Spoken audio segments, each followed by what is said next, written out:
محبوبہ تہاڈی فریاد بھی نہیں سن دے، مردے سن دے، مردے سن دے نہیں، جڑا سنے وہ مرد، جڑا سنے وہ مردہ نہیں، تے جڑا مردہ ہوئے وہ سندا، دومو سندا نہیں، جڑا سندا ہوئے وہ مردہ نہیں، جڑا مردہ ہوئے وہ سندا نہیں، جڑا مولوی کہے مردے سندے نے، اس مولوی نے کہو مولوی جی چھوڑ دو مردہ سن۔ اللہ جو دے پہ آئے بھاویں چھوٹا ہے وڈا ہے، نبی ولی غوث کتب ابدال سید شاہ، اپنا بگانا جدی اتے موت آ گئی ہے، وہ کسے دی بھی سنن دی طاقت نہیں رکھدا، بلکہ سنن والا تو ہے جڑا ہمیشہ زندہ رہن والا کاؤڑے۔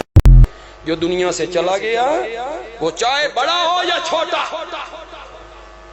کوئی اولی العزم ہو، صالح ہو یا کوئی بھی ہو، پیغمبر ہو یا ولی ہو یا شہید ہو، جو اس دنیا سے چلا گیا وہ دنیا والوں کا نہ کلام سنتا ہے، نہ پیغام سنتا ہے، نہ سلام سنتا ہے۔ سننے کی صلاحیتیں کیا ہو گئی؟ ختم ہو۔ میرا دعویٰ ہے ام المومنین کا مسلک تھا مردے نہیں سنتے، اور اگر کوئی حلالی ملا اس پارٹی میں موجود ہو تو یا دعویٰ چھوڑ دے یا اس سے ایک دلیل پیش کر جو غیر معارض اور صریح ہو، جس میں میری ماں کا مسلک سماع موتا ثابت ہو جائے۔ اللہ رب العزت کے نام کی قسم اٹھا کے کہتا ہوں تیرے ہاتھ پہ بیعت بھی ہوں گا اور ساری زندگی تمہاری خدمت بھی کروں۔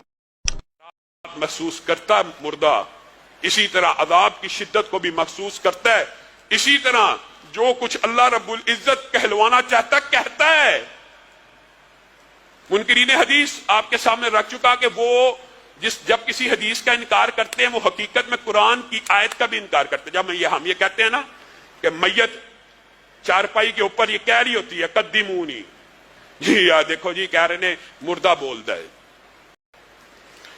اب یہ بنیادی طور پہ وہ اپنی طرف سے حدیث کا انکار کر رہے ہوتے ہیں، لیکن قرآن پاک کی آیت میں مردے کا کلام موجود نہیں ہے۔ یا لیت قومی یعلمون، یہ کون کہہ رہا ہے؟ ایک مردہ کہہ رہا ہے کہ اے کاش میری قوم جان جائے بما غفر علی ربی، جو میرے رب نے میری مغفرت کی ہے۔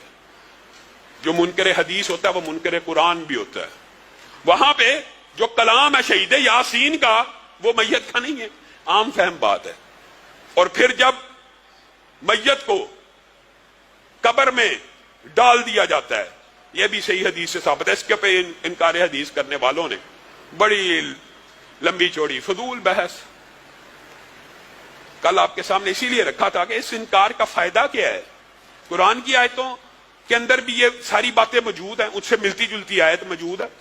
کوئی ایک بات ایسی ہو جو قرآن کے اندر موجود نہ ہو اس سے ملتی جلتی، اور جس وقت ان کو قبروں میں ڈال دیا جاتا ہے یہ نیک و بد کے لیے برابر ہے۔ وہ اس وقت قدموں کی چاپ کو سنتے ہیں، جوتوں کی آہٹ کو سنتے ہیں۔ کن لوگوں کی؟ اپنے رشتہ داروں کی، یا جو قبر میں دفن کرنے کے لیے آئے ہیں ان کی آوازوں کو سنتے ہیں۔ امی عائشہ بیان کرتی ہیں